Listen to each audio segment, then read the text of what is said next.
ভান্ডারিয়া পৌরসভার 4 নং ওয়ার্ড সর্দার পাড়ায় রুবেল সর্দার এবং তার ভাই মৌজুল হক সর্দার, পিতা মৃত মজিদ সর্দার এর দুইটি ঘরই অগ্নিকাণ্ডে ভস্মীভূত হয়।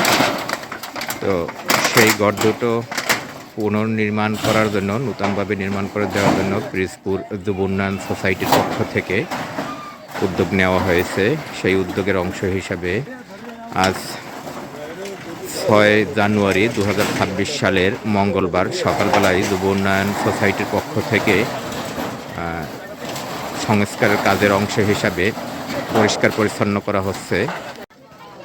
আমরা দেখতে পাচ্ছি যুব উন্নয়ন সোসাইটির ব্যানারে ঘর দুটো পুনর্নির্মাণের জন্য, নূতন ঘর নির্মাণের জন্য সংস্কার চলতেছে। এই সংস্কার কাজে অংশ নিয়েছে বাংলাদেশ জামায়াতে ইসলামী ভান্ডারিয়া উপজেলা শাখার নেতাকর্মীরা।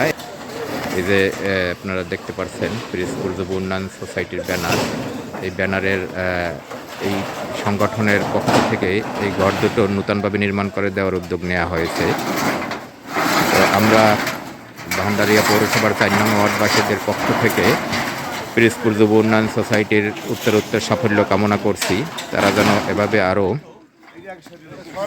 ভালো ভালো উদ্যোগ গ্রহণ করতে পারে, অসহায়দের পাশে দাঁড়াতে পারে। এখানে দেখতে পাচ্ছি আমরা আবুল বাশার, উনি ভান্ডারিয়া পৌরসভার জামাতে ইসলামীর আমির। এখানে উপস্থিত আছেন আলামিন সর্দার, উনি ভান্ডারিয়া পৌরসভার 4 নং ওয়ার্ড জামাত ইসলামীর সেক্রেটারি। আছে জামাত ইসলামের নেতাকর্মীরা সহ যুব উন্নয়ন সোসাইটির পক্ষ থেকে এখানে লোকজন অংশগ্রহণ করছে সংস্কার কাজে। আছে স্থানীয় জনগণও।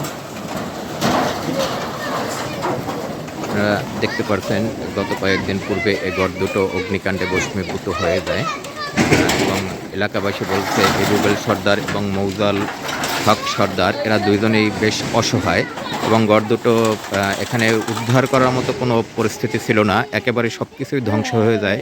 শুধু তারা মাত্র পরনের কাপড় যে অবস্থায় ছিল, ঘরে শোয়া ছিল, সেই অবস্থায় বের হয়েছে। ঘর থেকে তারা কিছু বের করতে পারেনি, যদিও তারা দিনমজুর, তারপরও তাদের সহায় সম্পদ বলতে যা কিছুই ছিল কোনো কিছুই তারা বের করতে পারেনি।